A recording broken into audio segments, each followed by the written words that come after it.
एक लड़का था जिसका नाम राजेश था। राजेश 11th स्टैंडर्ड में पढ़ता था। राजेश एक समझदार, पढ़ाकू और हर एक्टिविटी में आगे रहने वाला लड़का था। एक दिन उसके ट्यूशन क्लास से एक पिकनिक ट्रिप का प्लान बनता है। राजेश ने घर वालों को बताया और उनसे परमिशन मांगी, बट घर वालों ने मना कर दिया। राजेश ने घर वालों से आधे घंटे तक रिक्वेस्ट की। राजेश के मम्मी पापा ने थोड़ा सोचने के बाद परमिशन दे ही दी। ट्रिप शुरू हो गया था। पहले 4-5 जगह घूमने के बाद बस आखिरी प्लेस एक भोले बाबा के मंदिर के पास रुकती है। वहाँ सब स्टूडेंट और टीचर कैंटीन की तरफ जाते हैं जहाँ उनके लिए खाना बन रहा होता है। राजेश अपने 3 दोस्तों के साथ खड़ा था जिनका नाम अजय, विकास और सन्नी था। राजेश अपने दोस्तों से कहता है, पहले वॉशरूम जाके फ्रेश हो जाते हैं और मंदिर में जाके भोलेनाथ के दर्शन करते हैं, फिर बाद में खाना खाने चलते हैं। वॉशरूम मंदिर से 300 मीटर आगे होता है और मंदिर कैंटीन से 500 मीटर पीछे।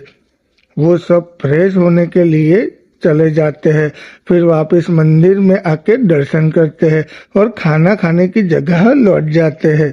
फिर अजय को अचानक से याद आता है कि उसका पावर बैंक तो बस में ही रह गया है, तो अजय राजेश से कहता है, भाई मेरा मोबाइल बंद हो गया है, चलना बस में जाके पावर बैंक लेके आते हैं। राजेश कहता है, चलो भाई चल के ले आते हैं। अजय और राजेश बस से पावर बैंक लेकर वापस लौटते हैं, लेकिन विकास और सन्नी कहीं नजर नहीं आ रहे थे। थोड़ी देर ढूंढने के बाद विकास मिल जाता है, पर सन्नी कहीं नजर ही नहीं आता। फिर क्या, तीनों दोस्तों को टेंशन होने लगती है, आखिर सन्नी कहाँ होगा। तब विकास कहता है, मैं कैंटीन और मंदिर के आसपास ढूंढता हूँ, तुम दोनों वॉशरूम के पास जाके ढूंढो। राजेश और अजय रेडी हो जाते हैं और निकल पड़ते हैं वॉशरूम जाने के रास्ते पर, जहाँ एक तरफ जंगल और दूसरी तरफ गार्डन था।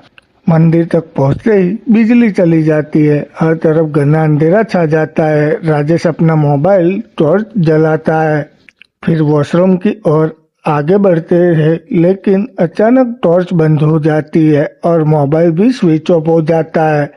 तब राजेश अजय से कहता है, भाई तू तेरा मोबाइल की टॉर्च लाइट ऑन कर। तब अजय कहता है, भाई मेरा फोन विकास के पास छूट गया है।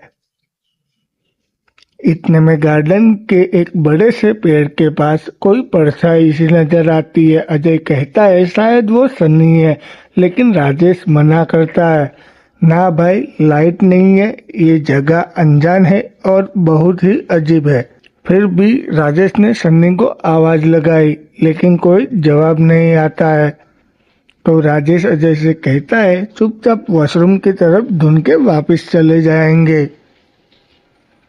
वॉशरूम तक पहुंचकर भी सन्नी कहीं नजर नहीं आता। दोनों वापस लौटते हैं और जैसे ही मंदिर के पास पहुंचते हैं, लाइट वापस आ जाती है। राजेश की नजर बेंच पर जाती है जहां पहले वो अजय के साथ था, और देखता है अजय तो बेंच पर बैठा है। राजेश डर के मारे कांपने लगता है और अजय से कहने लगता है, भाई जब तू यही बेंच पर बैठा था तो 500 मीटर वॉशरूम तक मेरे साथ कौन आया था। अजय भी डर जाता है। दोनों तुरंत मंदिर के अंदर भाग जाते हैं और थोड़ी देर के बाद दोनों भोलेनाथ के दर्शन करके वापस कैंटीन की तरफ जाते हैं जहां विकास सन्नी को ढूंढ रहा था। अजय और राजेश विकास से मिलते हैं और उससे पूछते हैं, सन्नी मिला कि नहीं भाई। तब विकास ने नाम में सिर हिलाते हुए कहा, ना भाई बहुत ढूंढा पर कहीं नहीं मिला। फिर राजेश और अजय विकास को कहते हैं, चल भाई बाहर पान की दुकान पे सिगरेट पीने चलते हैं, शायद सनी उधर गया हो। फिर तीनों दोस्तों पान की दुकान की तरफ जाते हैं। जैसे ही तीनों दुकान पे पहुंचते हैं तो देखते हैं कि सन्नी अपनी जीएफ डॉली के साथ उधर ही नाश्ता कर रहा था। फिर अजय सन्नी को पूछने लगता है, भाई तू इधर कब आया, हमें तो तू दिखा ही नहीं। तब सन्नी कहता है, जब तुम लोग बस में पावर बैंक लेने गए थे तब विकास अपनी क्लास की और लड़कियों के साथ जाके खड़ा हो गया था। फिर उधर से मैंने डॉली को मेरी तरफ आते हुए देखा और डॉली आके मुझे कहने लगी, मुझे थोड़ा चक्कर सा आ रहा है, चलना सनी बाहर जाके कुछ नाश्ता कर लेते हैं क्योंकि इधर खाना बनने में 1 घंटा लग जाएगा। इसलिए मैं डॉली के साथ इधर आ गए। तब राजेश दुकान वाले के पास जाके सिगरेट लेता है और पीते हुए वापस दोस्तों के पास आ जाता है। फिर अजय सन्नी को सारी स्टोरी सुनाता है कि अंदर हमारे साथ ऐसा हो गया था। तब दुकान के अंकल राजेश को बुलाते हैं और कहते हैं, बेटा तू पहला इंसान है जो उस जगह से वापस आया है, वरना जो भी उधर गया है वो कभी लौटकर आया नहीं है। ये सुन के डॉली और राजेश के दोस्त डर जाते हैं और अपने टीचर्स के पास भाग जाते हैं। फिर राजेश और उसके दोस्त ने अपने टीचर को सब कुछ बता दिया कि सर हमारे साथ ऐसी घटना हुई है। टीचर ने राजेश और उसके दोस्तों से कहा, खाना रेडी हो चुका है, तुम लोग पहले जाके खाना खा लो, मैं कुछ सोचता हूँ।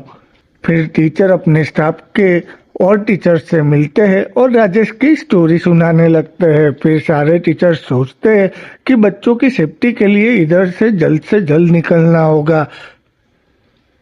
फिर सारे टीचर्स बस ड्राइवर से बात करते हैं और तुरंत वापस अपनी सूरत जाने का फैसला करते हैं। लेकिन जाते जाते जब राजेश बस में बैठा था, वो देखता है उस बेंच पर जहां अजय बैठा था, वहां एक 85 साल का बुढ़ा आदमी बैठा था और उसकी तरफ भी देख रहा था। तब राजेश डरते हुए अजय को बताता है कि भाई, जिस बेंच पर तू बैठा था वहां एक बूढ़ा आदमी बैठा है और मेरी तरफ घूर के देख रहा है। लेकिन जब अजय खिड़की से देखता है वहां कोई नहीं होता। फिर अजय टीचर के पास जाके कहता है, सर राजेश को कोई आदमी दिख रहा है। तब टीचर जल्दी से ड्राइवर के पास जाके यहाँ से जल्दी निकलने का इशारा करते हैं।